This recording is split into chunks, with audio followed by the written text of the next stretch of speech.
Is modern masculinity toxic? The question hangs heavy in the air, a lightning rod for debate and division. We are told that traditional masculinity is inherently problematic, a breeding ground for aggression and inequality.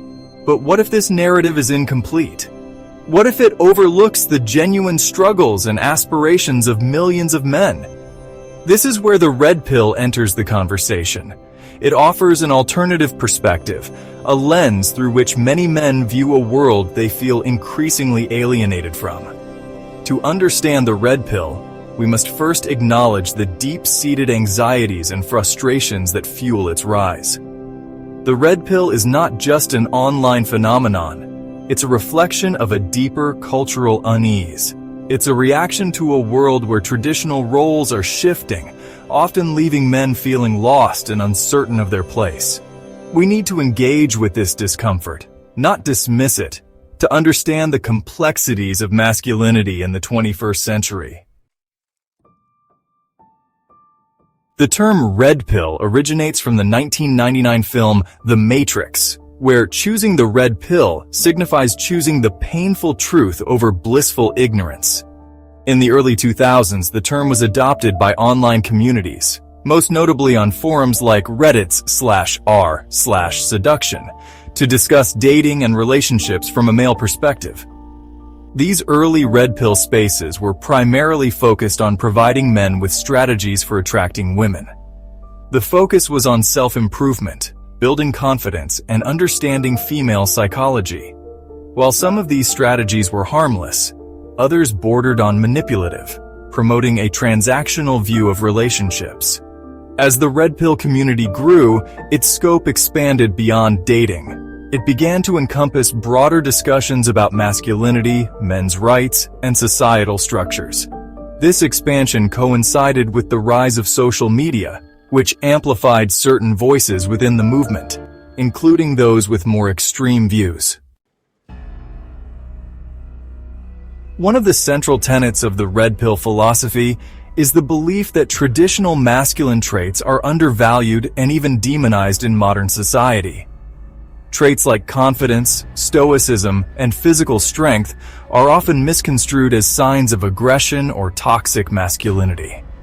This misunderstanding, red pill adherents argue, leads to a culture where men are pressured to suppress their natural instincts and emotions.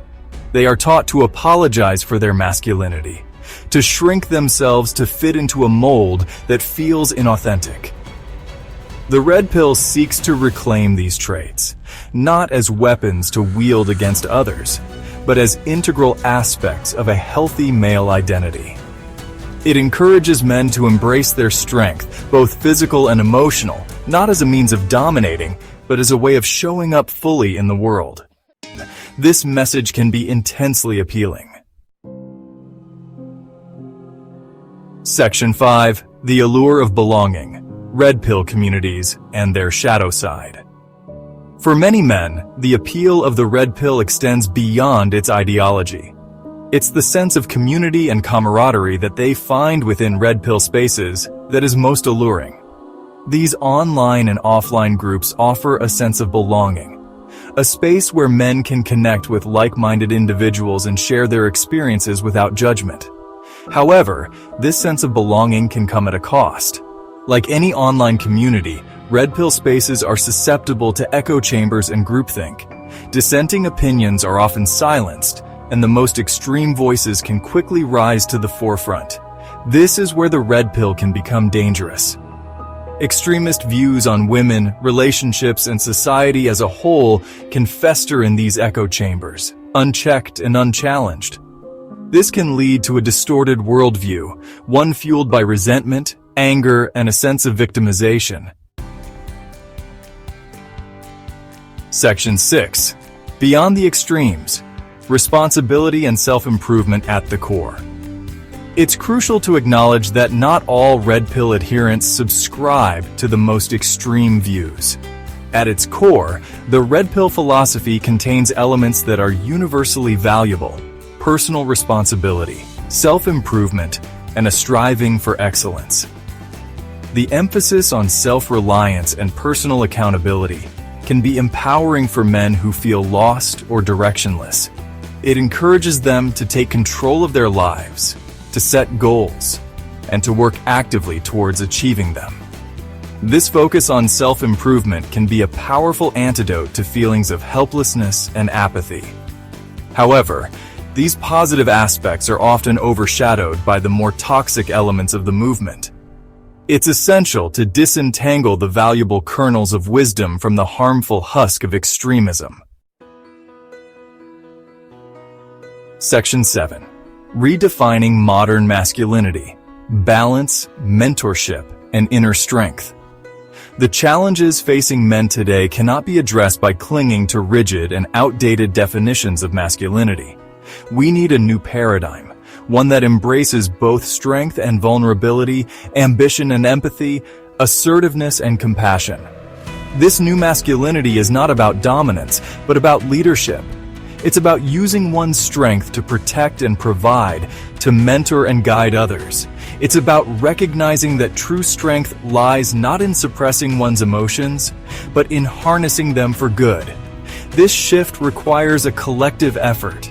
We need to create spaces where men feel comfortable expressing their emotions, seeking help, and supporting one another. We need to foster mentorship and guidance to help young men navigate the challenges of adulthood with wisdom and compassion.